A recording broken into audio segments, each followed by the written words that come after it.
केजरीवाल ने 200 मोहल्ला क्लिनिक बनाया, 20,000 मोहल्ला क्लिनिक बनाओ। आप तो देश के प्रधानमंत्री हो, अरे अच्छे काम करो ना। मोदी जी और अमित शाह जी के षड्यंत्र का खामियाजा जो दिल्ली भुगत रही है, दिल्ली के 3 करोड़ लोग भुगत रहे हैं, उसकी भरपाई कौन करेगा?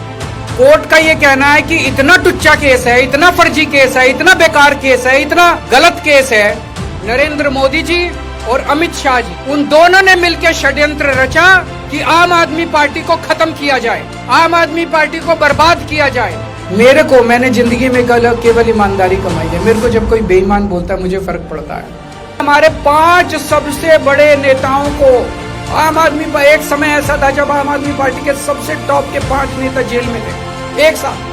आज मैं चैलेंज करता हूं मोदी जी को, मोदी जी हिम्मत है दिल्ली में दोबारा चुनाव करा के दिखा दो। 10 से ज्यादा तुम्हारी सीट आ जाए मैं राजनीति छोड़ दूं, 10 से ज्यादा तुम्हारी सीट आ जाए मैं राजनीति छोड़ दूं।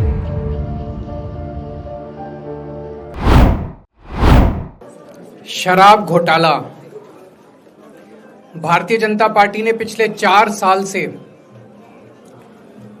इस शब्द का भारतीय राजनीति में खूब इस्तेमाल किया।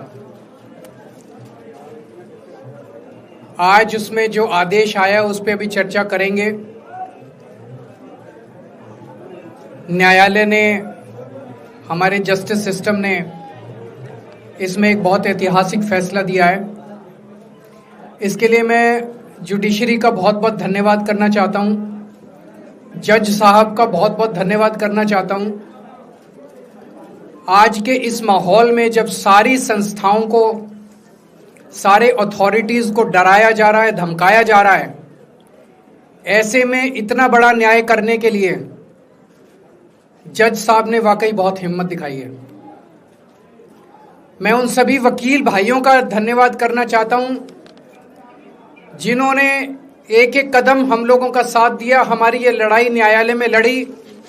मैं खासकर नाम लेना चाहता हूं, अभिषेक मनु सिंघवी साहब का धन्यवाद करता हूं, हरिहरन साहब का धन्यवाद करता हूं, रिबेका मैडम का धन्यवाद करता हूं, विक्रम चौधरी जी का, दयान कृष्णन जी का, रमेश गुप्ता जी का, शादान का, मोहित माथुर जी का, विवेक जैन, रजत, मोहम्मद इरशाद, करण, मुदित जैन, और भी कई नाम है, अगर मेरे से कुछ रह गए हो। बहुत सारे वकीलों ने हमारा साथ दिया, और उन सारे देश भर के लोगों का जिन्होंने पिछले 4 साल से जिस तरह से हमारे ऊपर अत्याचार किया जा रहा था, इतने कठिन समय में हम लोगों का साथ दिया, उनका धन्यवाद करना चाहता हूं।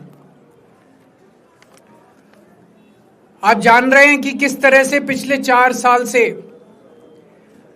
ईडी को, सीबीआई को, सारी संस्थाओं को इस्तेमाल करके हमारे ऊपर एक शराब घोटाला नाम का एक आरोप लगाया गया। सीबीआई ने, ईडी ने उसमें चार्जशीट फाइल की। आज कोर्ट को प्राइमा फेसी ये निर्णय लेना था कि क्या सबूत और गवाहों के बयानों के आधार पे सफिशिएंट मटेरियल है कि इसमें मुकदमा चलाया जाए। अभी मुकदमा चला नहीं था। कोर्ट को यह निर्णय लेना था कि क्या मुकदमा चलाने लायक सफिशिएंट मटेरियल है, और कोर्ट ने लगभग 600 पेज के आदेश में सारे सबूतों और सारे गवाहों को मद्देनजर रखते हुए ये कहा है कि इतना भी सबूत नहीं है, इतने भी गवाहों के बयान नहीं है, एक निक्का सा भी सबूत नहीं है कि इसमें मुकदमा तक चलाया जा सके। अगर मुकदमा चलाया जाता, 15-20 साल मुकदमा चलता, उसमें बहुत सारे गवाह बुलाए जाते, सबूत रखे जाते, उसके बाद होता, वो तो अलग बात है। कोर्ट का ये कहना है कि इतना टुच्चा केस है, इतना फर्जी केस है, इतना बेकार केस है, इतना गलत केस है। ये मैं नहीं कह रहा, ये भाषा है। आप कोर्ट का ऑर्डर पढ़िए, ये ऑर्डर जो है ये ऐतिहासिक ऑर्डर है। कोर्ट ने कहा है कि इतना फर्जी केस है, इतना फर्जी केस है, एक भी सबूत नहीं है, एक भी गवाह नहीं है कि इसमें मुकदमा भी नहीं चलाया जा सकता। ये पूरा षड्यंत्र किसने रचा, क्यों रचा? ये पूरा षड्यंत्र 2 लोगों ने मिलकर रचा, नरेंद्र मोदी जी और अमित शाह जी। और आज उन दोनों को पूरे देश से माफी मांगनी चाहिए। उन दोनों ने मिलकर षड्यंत्र रचा कि आम आदमी पार्टी को खत्म किया जाए, आम आदमी पार्टी को बर्बाद किया जाए, और उस षड्यंत्र के तहत आजाद भारत का सबसे बड़ा और सबसे घिनौना षड्यंत्र रचा उन लोगों ने। वो देख रहे थे कि दिल्ली में वो हमें नहीं हरा सकते, वो देख रहे थे कि दिल्ली की जनता हमारे कामों से बहुत खुश है, वो देख रहे थे दिल्ली में कामों की राजनीति के आधार पे वो कहीं खड़े नहीं होते, तो उन्होंने एक षड्यंत्र रचा। जनता जानती है कि केजरीवाल ईमानदार, उन्होंने कहा केजरीवाल की ईमानदारी पे चोट करो। जनता जानती है कि आम आदमी पार्टी ईमानदारी, उन्होंने कहा आम आदमी पार्टी की ईमानदारी पे चोट करो। उन्होंने आम आदमी पार्टी को खत्म करने के लिए षड्यंत्र रचा और बोले केजरीवाल बेईमान है, केजरीवाल बेईमान है, केजरीवाल बेईमान है, केजरीवाल ने शराब घोटाला किया, केजरीवाल पैसे खा गया, केजरीवाल ने 100 करोड़ रुपए खा लिए। मैंने जिंदगी में केवल ईमानदारी कमाई है, मैंने जिंदगी में केवल इज्जत कमाई है, एक नया पैसा नहीं कमाया मैंने अपनी जिंदगी में। इन लोगों की तरह नहीं हूं मैंने जिंदगी में एक नया पैसा नहीं कमाया, केवल ईमानदारी कमाई है, और ये उस ईमानदारी के ऊपर चोट करना चाहते थे, उसके लिए इन्होंने षड्यंत्र रचा था। आज कोर्ट के ऑर्डर के बाद ये साबित हो गया देश के सामने, केजरीवाल कट्टर ईमानदार है, मनीष सिसोदिया कट्टर ईमानदार है, संजय सिंह कट्टर ईमानदार है, दुर्गेश कट्टर ईमानदार है, आम आदमी पार्टी कट्टर ईमानदारी है। हम नहीं कह रही है, कोर्ट ने सारे देश के सामने बोला है। कई लोग ये कहते हैं जेल से आने के बाद केजरीवाल चुप क्यों हो गया, केजरीवाल गायब हो गया, केजरीवाल कहां गया। मैं कोई नेता नहीं हूं, मैं कोई पॉलिटिशियन नहीं हूं। पॉलिटिशियन को फर्क नहीं पड़ता, उनको 4 गाली दे दो, मोटी चमड़ी होती है उनकी। मैंने जिंदगी में केवल ईमानदारी कमाई है। मेरे को जब कोई बेईमान बोलता है मुझे फर्क पड़ता है, मेरे को जब जेल भेजा जाता है, मेरे परिवार के ऊपर ताने मारे जाते हैं, मेरे को फर्क पड़ता है, केजरीवाल को फर्क पड़ता है। इसलिए मैंने तय किया था कि जब सारे देश के सामने मैं निर्दोष साबित हो जाऊंगा तब तक मैं चुप रहूंगा। आज मेरे दिल से बहुत बड़ा बोझ उतर गया। मैं मोदी जी को कहना चाहता हूं, मोदी जी आपने हमारे ऊपर इतने केस कर लिए, आपने ईडी छोड़ दी, आपने सीबीआई छोड़ दी, आपने पुलिस छोड़ दी, आपने इनकम टैक्स छोड़ दिया हमारे पीछे, आपने जेल भेज दिया हमारे 5 सबसे बड़े नेताओं को। आम आदमी पर एक समय ऐसा था जब आम आदमी पार्टी के सबसे टॉप के 5 नेता जेल में थे एक साथ, उसके बाद भी केजरीवाल का कुछ नहीं बिगाड़ सके। अब तो एक ही तरीका बचा है मोदी जी केजरीवाल से निपटने का, केजरीवाल का कत्ल करवाना पड़ेगा, केजरीवाल की हत्या करवानी पड़ेगी।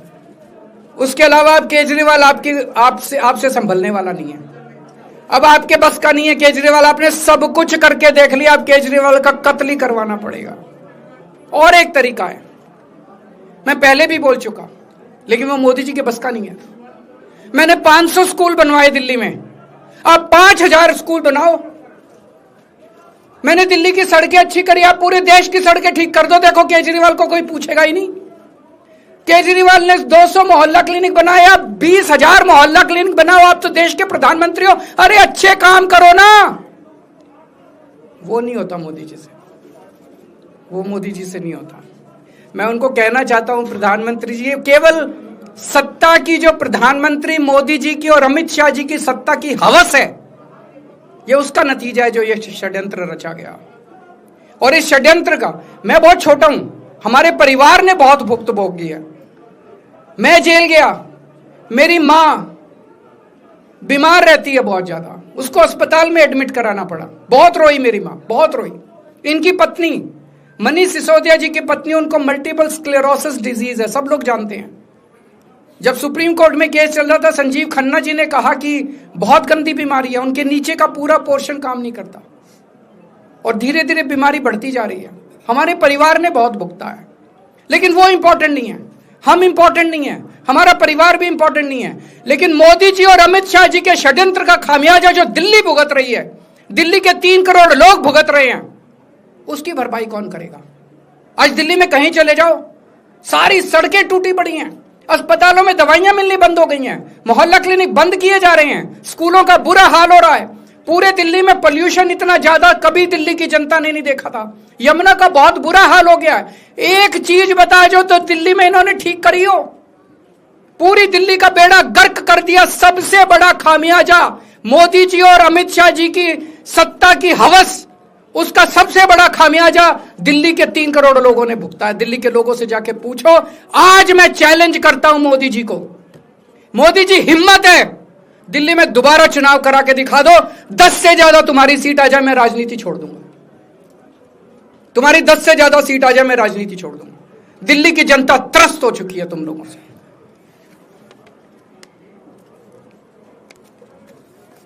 मैं मोदी जी को कहना चाहता हूं, अगर आपने सत्ता हासिल करनी है, कुछ पॉजिटिव काम करके सत्ता हासिल करो। आज देश के सामने इतनी बड़ी बड़ी समस्याएं हैं। आज देश का युवा दुखी है, देश का व्यापारी दुखी है, देश का उद्योगपति दुखी है। आज अमेरिका हमें आंखें दिखा रहा है। मोदी जी की हिम्मत नहीं है जो ट्रंप के खिलाफ एक शब्द बोल दें। ट्रंप के खिलाफ रोज ट्रंप गालियां देता है मोदी जी को, रोज ट्रंप गालियां देता है भारत को, रोज ट्रंप गालियां देता है हमारे देश को। मोदी जी के हमारा प्रधानमंत्री भीगी बिल्ली बना हुआ है। अरे देश संभालिए ना। आपको हमने देश चलाने को दिया था और आप केजरीवाल में उलझ गए, आप आम आदमी पार्टी में उलझ गए। पॉजिटिव काम करके सत्ता हासिल कीजिए, ये नेगेटिव काम करना बंद कीजिए।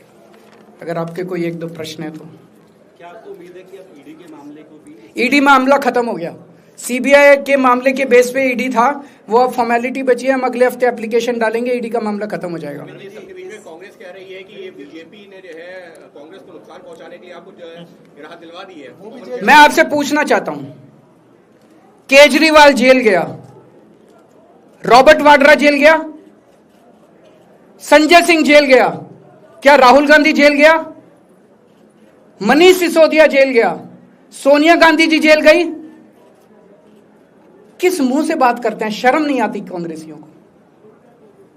सीबीआई इस केस को ऊपर कोर्ट में ले जाएगी। ले जाए, वो तो ले जाए, उनका हक है। सुप्रीम कोर्ट भी जाएंगे, हाई कोर्ट भी जाएंगे।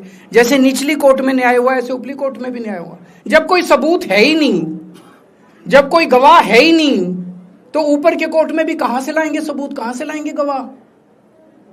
आज कोई छोटा मोटा उन्होंने डिस्चार्ज कर दिया है हमें, उन्होंने कहा कोई आरोप ही नहीं बनता। इसके अलावा जो इन्वेस्टिगेटिंग ऑफिसर है, इन्वेस्टिगेटिंग ऑफिसर सीबीआई के ऊपर उन्होंने, कोर्ट ने टिप्पणी की है कि सीबीआई अपने दोषी अधिकारियों के खिलाफ डिसिप्लिनरी एक्शन, कभी ऐसा ऑर्डर देखा है? इसका मतलब कितना फर्जी मुकदमा था कि सीबीआई के अफसरों के खिलाफ डिसिप्लिनरी एक्शन लिया जाएगा।